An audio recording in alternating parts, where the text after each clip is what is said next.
Hey everybody, it's me Jerry from the gas station at the edge of town, proud to be the newest member of the team.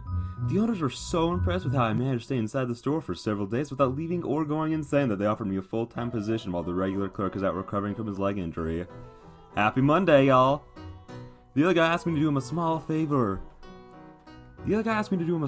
while he's out getting some much-needed rest and relaxation. He gave me the password to his laptop and detailed instructions to transcribe his journal entries from the last week. In exchange, he agreed to keep me on as a full-time assistant after he gets back. I get to learn what to expect on the job through his first-hand documentation, and he gets to continue his weird little blog thing. Now that's what I call a win-win. If I'm being honest, this is probably the best thing that could have happened to me right now. Ever since the program mysteriously dissolved at the mathematician community, I've been feeling very lost and vulnerable. I've been losing weight and have been trouble sleeping.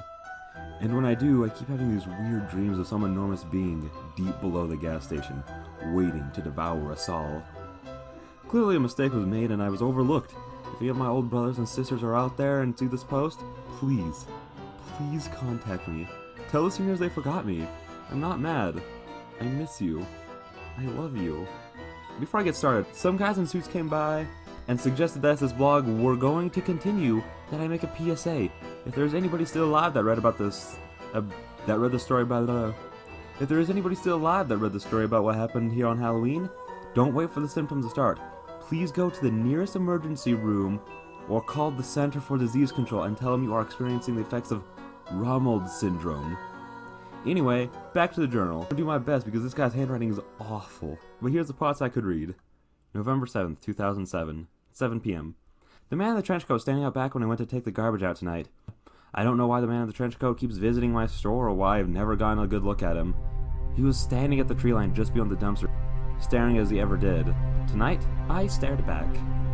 The hinge of his jaw began halfway up his face where his nose should have been. The edges pulled back to either ear in a skeletal grin. His tiny, milky white eyes were beads behind the oily black hairline that hung down straight in bangs all the way to his cheek jowl. His impossibly wide mouth bisected the head between greasy hair and wet flesh. Drool, I would assume. We stood there 15 feet apart staring at one another for what might have been 10 seconds or 10 minutes, until finally the man in the trench coat turned away. His legs bent funny in a way that human legs shouldn't be able to bend, and he landed on all fours before galloping off into the woods. I don't know if I've seen the last of the man in the trench coat. Holy crap, did you guys read that? This is some crazy stuff. Sorry, Jerry again. I promise I'm not gonna do the running commentary thing. I just had to say, Jesus. You know? This is some weird stuff. I mean, I remember him telling me a couple weeks ago to go outside and talk to the man in the trench coat. Super glad I did now. What the hell? Okay, that's it. I'm done. Back to the transcriptions. The next page is soaked in blood and completely unreadable, so I'm gonna have to skip that part. Hundreds and hundreds of them. She had never seen somebody in one place before, not even in her dreams. Before she left, she told me that I would see her again. Was that supposed to be a warning or a flirtation? 3:23 a.m. It's a quieter night than I'm used to. The package from yesterday afternoon still sits on the counter where I left it. The label is made out to me with a return address I didn't recognize. The rectangular parcel is wrapped like a Christmas present, with red and yellow stripes and feels heavy. I would say it's just the right size for a dead cat. I can't think of any realistic reason I shouldn't open the package, but there's something in the back of my mind telling me that to open this would be tantamount to opening Pandora's box. That the contents of this little parcel will irrevocably change the course of my life in a way that may have seemed impossible before. I feel like this box is full of butterflies ready to create tsunamis. I'm just not sure I'm ready for that yet. I think I want to teach Marlboro how to clean the drink machines. 3:47 a.m. Marlboro is passed out in a hammock in the supply closet. I think he finished that bottle on his own. I guess I'll go clean the drink machine by myself. 5:45 a.m. The hand plants are going faster than I had anticipated. They are now past the elbow, almost to the shoulder. I saw that crop had caught a mysterious coyote that got too close. It was not pretty. I also noticed that Rocco is still alive. I caught him sitting on the roof tossing food to the crop of hand plants. This is why they're going so fast. They're eating way too much. If this gets out of control, I may have to torch this crop just like the others. I don't want to. It sends shivers down my spine whenever I hear the way they scream. 7:30 a.m. Carlos came in for his morning shift looking pretty terrible. He filled up on coffee and told me that he hadn't been sleeping too well. The bad dreams had been keeping him from getting a restful night. I wonder if I should tell Carlos about my condition. He asked about the gift wrap package sitting on the counter. I told him that I came with the post yesterday and didn't know who it was from. He asked me if I was going to open it, and I told him that I had a bad feeling and pretty much decided to never open it. 10 a.m. I decided to open the package. Without any fanfare or drumroll, I'll just tell you that what I found inside was a brand new laptop computer. I've never owned my own laptop before, and the only computer that ever belonged to me was a crappy little Tandy 1000 that I put together as a kid. I've always used the library computer lab or the browser on my phone to access the internet. This could be a game changer. The box also contains a signal repeater and some other gizmos. I know this is crazy, but I think I might actually be able to access the internet from the gas station now. There's a handwritten note at the bottom of the package. Hello, I left a comment on your page. There's something I want to tell you. I'm enjoying reading these stories you're writing, but I think if you actually sit down and write out one at a time that you'll get a lot more upvotes. It's very good, I'm not saying it's bad, but right now it seems like a lot of half stories thrown together. I think you do great if you actually write out a whole story at a time. I bet you could really get a lot of upvotes and attention. It gets kind of confusing right now. Maybe start with when you got there and work your way up to now. I bet that would be super awesome. I'm so fascinated by Little Muddled as well. I can tell you have a great talent for writing, but I just thought I'd maybe offer a suggestion to help. Please do not take offense. It's just something I was thinking. Hope all is going well for you. Great, another one of my readers tracked me down. I'm gonna have to figure out how people keep finding me and put a stop to this. Thank you whoever you are for the laptop. I'm definitely keeping it. 10:15 a.m. I turned on the Wi-Fi card and noticed that for some reason there are dozens of secured networks around the gas station, most of which have 4 or 5 bars. The names of the networks are pure gobbledygook. Like this one. 1-E7G7C7TA11 Guy 2320 232331324. Who the hell is transmitting Wi-Fi out here? 11 a.m. A man came into the store to buy a gas can a couple hours ago. I didn't think much of it at the time, but then he came back in asking if we could help him out with something down the road. I never got his name, but he was a big guy, tan skin, thick beard. He said he was having car problems. I told him I wasn't a car guy, but he insisted that he didn't need a car guy. He just needed someone else to see what he was seeing. Marlboro agreed to watch the counter while Carlos and I followed the bearded man down the hill and around the curve. Close to the spot where Carlos saw that thing in the woods. He couldn't remember what happened that night. After we got everything sorted out with Spencer and things started to go back to normal, I asked Carlos what that sent him running in such a careless panic. He just shook his head and said he didn't know. The mind is a funny thing, and memories aren't the most reliable. I realize that I'm not the only person at the gas station with a list of try and forget stories. The man's car was parked on the side of the road, close to the same spot that Kiefer's SUV was broken down. So my car started acting funny, the guy said as we neared his vehicle. I began to wonder why we had walked this whole way when our own vehicle would be quite useful in case of a dead battery or a random bear attack. The guy kept going. I pulled over onto the side of the road and my electricals all started going haywire. I killed the engine. Then when I tried to turn it over again, nada. I could see at this point the hood was open. The man was driving a big black SUV similar to the one Kiefer owned, but newer and shinier. I don't see what's so weird about that. You need us to call a tow or... The man cut off Carlos. Rudely, I might add. I popped the hood, but everything was in order. I thought I maybe just needed some gas, so I went up to the station. Then when I got back, I saw this. We ran to the front of the car and saw this he was being so vague about. A small oak tree, maybe 4 or 5 years old, was growing up from the ground beneath the car, through the engine, and stretched upwards at least 9 feet. The trunk of the tree had swallowed a decent portion of the engine, and from the looks of the car, had been parked there for years. Interesting, I said. And you're sure that wasn't there when you started driving? Before he could answer, he spun his head around and looked into the forest. You boys hear that? He asked. We stood and listened, but I couldn't hear anything. No? Carlos shrugged. You boys know what an anglerfish is? The bearded man asked as he walked to the back door and opened it. Yeah, I guess, I answered. The bearded man pulled up a secret compartment from beneath the floorboard and retrieved a large automatic rifle. I'm not a gun guy, and I can't tell you what kind of gun it was, but it was big and impressive and cool looking. The guy checked the clip and clicked something on the gun that could have...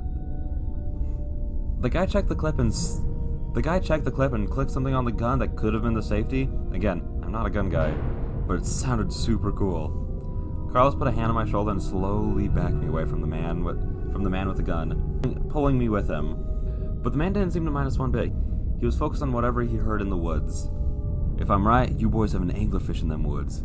It's putting something out there to lure me in. make me think I'm hearing something that I'm not. Then when I go looking for the one thing, BAM! It attacks.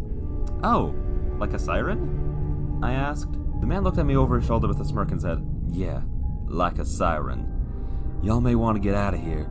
This could get dangerous. Don't worry about me, I've dealt with these things before. I'll be fine. The man pointed his gun and marched into the woods while Carlos and I made our way back to the gas station. 2 p.m. It's time for me to go home. I haven't used a laptop yet, but maybe tomorrow I'll start to type up these journals. November 8th. 6 p.m. It's getting dark so early these days. I noticed that the beer man's SUV is still at the bottom of the hill with a tree growing through it. I wouldn't call that a good sign. 11 p.m. I've burned the rest of the hand plants. I finally know what's going on. A long time ago, I noticed what looked like a strange mushroom growing in a patch near the dumpster behind the gas station. I didn't think much about them, except that it was strange that Rocco's brood wouldn't go near them. When I took a closer look, I could have sworn that they looked just like baby fingers poking out of the ground. As the weather got warmer, I kept an eye on the crops. They started getting longer and looking more and more distinguishably similar to human fingers. I swear they even started growing fingernails. Sometimes I would see them bend at the ditches and squash a bug that wandered too close. Eventually the mushrooms started sprouting leaves and finger sections continued to stretch out, creating what could only be described as hands. Human hands. They would ball up into fists during the daytime and open up in the moonlight. I dug one of them up one day when we were really slow at work and I called Farmer Jr. to ask his professional opinion. To the untrained eye, the hand plant looked just like a regular human hand, smaller than an adult's but larger than a child's. Adolescent, teenager maybe. At the rest it turned into a gnarled root and smelled like sassafras. And throughout the plant, tiny leaves were sprouting. Farmer Jr. stood in the gas station looking it over for a while before asking me if we had any more of those things. I lied and told him no. I asked the owners what they wanted me to do. They thought it over for a couple of days, then told me to keep them. I think they expected to be able to make some money off of them somehow. But eventually everyone forgot they were there. Everyone but me. And Farmer Jr., of course. I was thinking about the bearded man when I first heard the sound of a baby crying somewhere outside. I was alone in the store, and my first instinct was not the heroic one that most people may have. To run outside and see where the poor baby was. My first instinct was more callous and rational in the form of question. How the hell did a baby get way out here without me hearing it coming? Something wasn't right. The sound of the cries, which I could deduce were coming from the tree line, were getting louder and louder and more desperate. I looked for Marlboro, but I couldn't find him anywhere. If I was going to investigate the potential for this baby, I was going to have to do it alone. I remember the bearded man hearing the siren call of the thing he called an anglerfish. I remember Carlos's sound of crunching and the strega, and absolutely no part of me believed that I would be safe if I went into the woods, or that there was really a crying baby out there. But what if? I grabbed a flashlight and went out back. The crying seemed to be moving deeper into the forest quickly, like a baby were being carried off by something that didn't have to stop and move around trees or physical barriers. I walked into the forest just far enough to find the last thing I ever expected to find. It seems the hand plants had extended slightly further from the patch outside the gas station. Those plants that had been watching and burning whenever they got too aggressive were not as controlled as I previously believed. As I had previously believed. Because out here, just a few steps into the woods, there was a hand plant that I had missed, that I had never trimmed or culled or burned, that was left free to grow as large and as wild as it possibly could. Out here was a hand plant that had grown so large it had fallen over. It had grown past the shoulder. It had grown its own head and torso and crotch and legs. Out here was a full human body, covered in tiny leaves, huddled on the ground, attached to the soil by thick talons of brown roots. And the weirdest part of all, the body was one that I recognized. The body, the full-grown hand plant, was Kiefer. I don't know what possessed me to touch him. Maybe I just want to make sure he was real, as if touching him would prove that one way or the other. When I did, his eyes opened and he cracked a smile. He could not move, the roots had him firmly stuck in place, but this Kiefer plant could talk, and talk he did.